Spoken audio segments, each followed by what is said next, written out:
Bismillahirrahmanirrahim. Assalamualaikum warahmatullahi wabarakatuh. Innal hamdalillah nahmaduhu wa nasta'inuhu wa nastahdi wa nastaghfiruh wa na'udzu billah min syururi anfusina wa min sayyiati a'malina. Man yahdihillah fala mudhillalah wa man yudlilhu fala hadiyalah. Dan alhamdulillah, apa khabar sedang penonton sekalian? Saya berharap kita semua berada dalam keadaan sihat wal afiat, dan semoga Allah Ta'ala memberikan kekuatan kepada kita untuk kita mengharungi sepanjang bulan Ramadan ini sehingga ketitisan yang terakhir, di hari yang terakhir yang berada di penghujungnya, supaya kita tergolong di kalangan orang-orang yang disebutkan oleh Nabi sallallahu alaihi wasallam itqun minan nar, mereka yang dimerdekakan daripada api neraka Allah Subhanahu wa taala. Sidang penonton yang dikasihi sekalian, apa tajuk yang kita nak kongsikan untuk kali ini? Kali ini sebab kita dah berada dekat dengan fasa penghujung Ramadan, maka kita nak bercerita berkenaan dengan zakat fitrah. Apa itu maksud zakat? Zakat ini berasal daripada perkataan zakah, yang memberi maksud zakah, iaitu benda yang bersih, yang suci, yang jernih. Kenapa Allah Ta'ala syariatkan zakat pada kita? Ada dua sebab. Antaranya yang Allah Subhanahu wa Ta'ala sebut di dalam Al-Quran. Dalam surah Taubah, Allah Ta'ala berfirman, A'udzu billahi minasy syaithanir rajim. Khudh min amwalihim sadaqatan tutahhiruhum wa tuzakkihim biha wa salli alaihim inna salataka sakanun lahum ila akhiril ayah. Allah SWT berfirman, wahai Muhammad, ambillah harta-harta orang yang beriman itu daripada keuntungan atau lebihan daripada harta mereka. Apa tujuannya? Ada Allah Ta'ala sebut. Yang pertama, tutahhiruhum, adalah tujuan nak membersihkan dalaman dan rohani mereka. Bersihkan jiwa mereka daripada sifat tamak dan halaba. Bersihkan daripada sifat kufur dan melupakan sifat syukur kepada Allah. Sifat yang tidak pernah puas. Yang kedua, wa tuzakkihim biha, untuk mensucikan harta-harta mereka, yang mungkin cara kita mendapatkan harta itu dengan jalan yang salah atau jalan yang tidak diredai oleh Allah Subhanahu wa taala. Yang kedua, apa maksud fitrah? Fitrah ini adalah memberi maksud kesucian. Kerana para ulama menyatakan maksud fitrah ini adalah ciptaan kita sendiri. Ya, yang mana Allah Ta'ala sebut dalam ayat Quran, fitratallahi allati fataran nasa 'alaiha la tabdila li khalqillah. Itulah fitrah, kejadian Allah menciptakan manusia, dan kamu wahai manusia jangan suka mengubah ciptaan Allah. So zakat fitrah ini kombinasi di antara dua perkataan yang memberi maksud Allah nak sucikan rohani dalaman kita. Yang kedua, Allah nak sucikan harta kita. Yang ketiga, Allah nak sucikan jasmani kita. Rupanya Allah nak bagi kita sihat. Allah Ta'ala nak bagi kita berada dalam keadaan jasmani yang baik, luaran dan dalaman kita. Sangat tinggi dan mendalam maksud zakat fitrah ni sebenarnya. Baik, sidang penonton yang dikasihi, yang dirahmati Allah Subhanahu Ta'ala sekalian, siapakah orang yang diwajibkan keluarkan zakat fitrah ini? Antara yang disebutkan oleh para ulama, zakat fitrah ni dia ada banyak beza dengan zakat yang lain. Cuma asas dia yang diwajibkan itu samalah. Yang pertama, mesti orang Islam. Yang kedua, zakat fitrah ini yang membezakan dengan zakat yang lain, dia mesti dikeluarkan bagi setiap orang merdeka. Merdeka pun kena keluarkan. Hamba abdi pun kena keluarkan.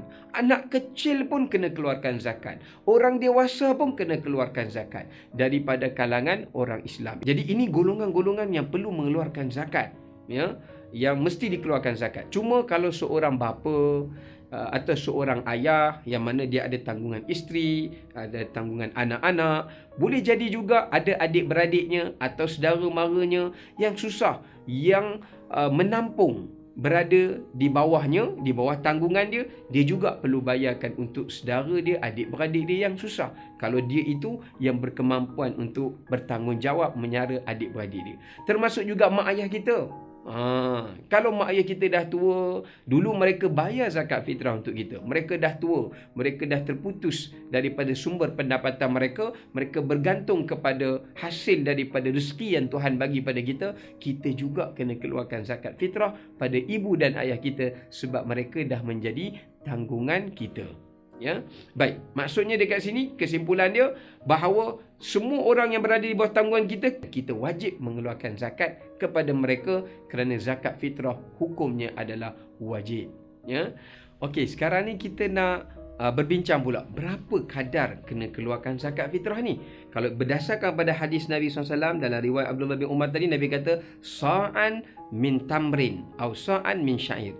Sa' ini lebih kurang dalam bahasa Arab dia ikut takaran, bukan timbangan. Lebih kurang 4 penuhan telapak, 2 telapak tangan kita. Hari ni ulama' dah berbincang, ulama' ni hebat, mereka ni cuba terus mengkaji. Lebih kurang mereka kata 2.5 kilogram hingga ke 3 kilogram. Lebih kurang dalam kadar itu berat beras mengikut makanan ruji bagi setiap tempat. Kalau setiap tempat yang makan roti, maka ditimbang ikut gandum lah. Kalau di satu tempat itu seperti di tanah air kita ni, makanan ruji kita adalah beras, so 2.5 hingga ke 3 kilogram beras. Ya, baik. Kemudian yang seterusnya, antara lain waktu mengeluarkan zakat fitrah. Bila ni sebenarnya boleh keluarkan ni? Ya.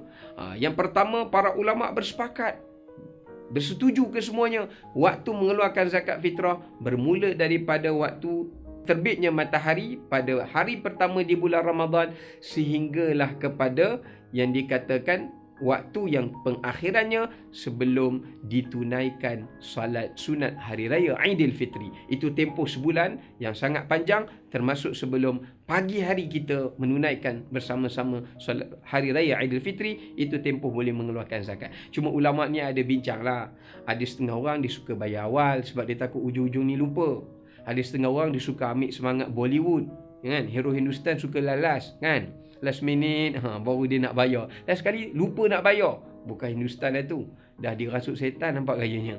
Ya, jadi nak sebutkan kepada kita bahawa ada orang bayar awal, ada orang bayar di pertengahan, ada sebagian ulama' dia anjurkan bayar di pertengahan. Sebab kita dah ready untuk serahkan pada orang miskin supaya mereka dah bersiap sedia boleh beli apa-apa keperluan mereka untuk menyambut hari raya bersama dengan orang-orang yang kaya.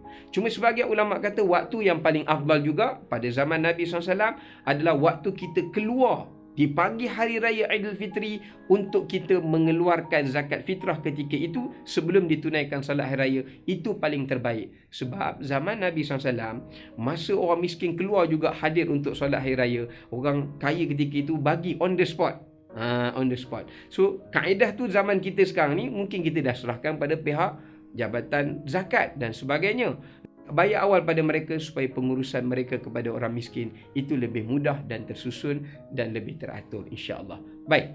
Yang seterusnya, kepada siapa yang kita kena bayar zakat ni juga saya nak sebut.